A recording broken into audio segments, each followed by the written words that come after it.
Arkansas Style on KARK.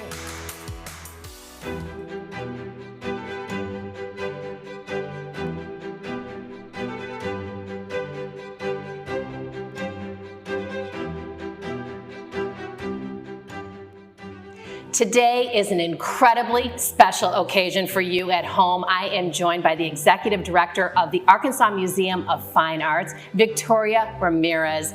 This is a real treat, Victoria. Thanks for having us out. Thank you for being here. All right, so for people who are just getting to meet you, first of all, tell them what your job is. What do you do here at the museum? So I am the Executive Director of the museum, which means that I oversee all aspects of administration and programming.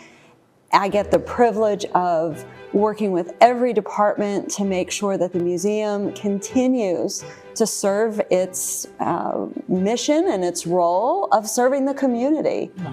It's really, it's the job of a lifetime, I have to say. In layman's terms, you're the top dog here, in charge of everything. You came to the museum just as it was rebranding and reopening into this beautiful building. Tell me what your first half of your tenure has been like. So I've been here about 5.5 years, a little over 5.5 years, and yes, I came here because I wanted to help reimagine this museum. My first day on the job was actually the groundbreaking for the construction project. Wow. And we hosted an event with museum supporters and donors and board members and members of the community. And we stuck our shovels in the ground. And then 10 minutes later, demo on the building began. And we were off and running with construction. During that time, you did note, we rebranded. We went back to our original name of Museum of Fine Arts, though we still included Arkansas in our name because we are a museum that is committed to serving Arkansans. And then we opened in April of 2023, and here we are, rocking and rolling. Yeah, I mean, rocking and rolling, that's an understatement because today, like I said, is a real special occasion. We are at the Rivera's Paris exhibit, and one of the treasured works of art here is Dos Mujeres, and that kind of talks to the rebranding of the museum. Can you tell us a little bit about that painting, some of the history, and what that groundbreaking work really means to our museum? Sure. So Dos Mujeres was gifted to the Museum of Fine Arts in 1955. And what is incredible about that is if you think about that time period, first of all, Rivera was still alive. And at that time, we were gifted this painting, and it was really a very rare painting by Rivera because it was done during the time period that he lived and worked in Paris. He was a young artist. He was trying to figure out his style, his voice. He was connected with really the center of the art world when he lived in Paris. He was friends with Picasso. He was friends with Delaunay, Modigliani. The list could go on. But when that painting came to the museum, it really signified that this museum was going to be one whose collection was of the Fine Arts Museum caliber. And I have to say that even though it's been in our collection for as long as it has, it is still not only a community favorite, but it's really one of the great masterpieces in our collection. It really is. Tell me a little bit about what we're sitting in front of here that introduces the exhibit. Sure. So, as I mentioned, Rivera went to Europe because he wanted to connect with other artists and he wanted to learn how to paint. And his first stop in Europe was Spain. And so the first section of the exhibition shows works by Spanish artists who either Rivera worked with, or was taught by, or he was inspired by. And what's very interesting is that when you come in and you see these paintings, you start to look at the subject matter. You start to look at the way that they're painted, the use of color, the use of light, the use of pattern.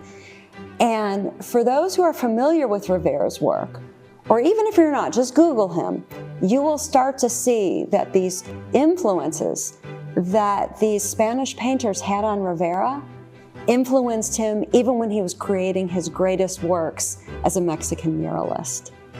I mean, it really is a breathtaking exhibit. Would you mind walking me around a little bit, and we can dive a little deeper into some of his very important friends and some of his important works here today? My pleasure. I'd love to.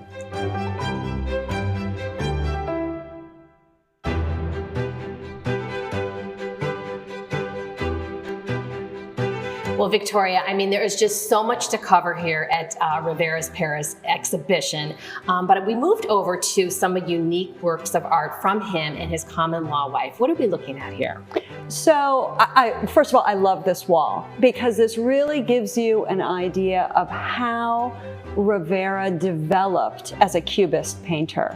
So first thing to keep in mind, when he came to Europe, he not only spent a lot of time in Paris, but really traveled around. So this right here in front of us is actually a still life or a compilation of objects on a table that Rivera created when he was in Majorca. And what I love about this work is not only was he in Majorca traveling and painting, but he was there with some fellow artists. And so what we've done in the exhibition, you'll see, is to the right of the painting we've included photographs that shows Rivera and his common law wife Angelina Beloff and friends, including Siqueiros, who is a Mexican painter who was visiting. But it shows how there was this community of artists, and they were really wanting to figure out what is Cubism and why is it important that artists who are modern painters paint in this style. It's fantastic. You've name dropped a lot. I mean, here at the exhibition, what can people see besides Rivera's work? So what we want to show is how Rivera developed as an artist. So early on, he was a fan of Cézanne. He was a fan of Braque. And then, as I mentioned before, he also came to know people like Picasso, Delaunay, Messenger, and then others that I think for some people will be new names. Fujita is an artist that he became friends with, and he was actually a Japanese artist who was spending time in Paris. Chagall, I think, is a name a lot of people will recognize too. One of the things that really makes this exhibition so special is when we curate an exhibition, and this was done by us, by the AMFA, we really search the globe for just the right paintings that will help us tell a story. And so this work that we're standing in front of actually comes from the Columbus Museum of Art in Ohio. The work behind you by Angelina Beloff actually comes from a private collector in Mexico City. And so we really bring together works that have never been in the same gallery together. And this is what new art history research looks like. And we're very excited to be sharing it with our visitors. And how long will the exhibition be here? The exhibition closes on May 18th, which will be here before we know it. So we encourage people to come down and give it a look. Well, Victoria, what a treat visiting with you. And I hope this isn't my first or last visit discussing these things with you. Thank you, Nicole. Incredible opportunity, folks, coming out to the Arkansas Museum of Fine Arts to see Rivera's Paris. Enjoy this beautiful treasure in our town. And oh, did we mention coming to see it? It's free. Oh, what an incredible opportunity. Come check them out.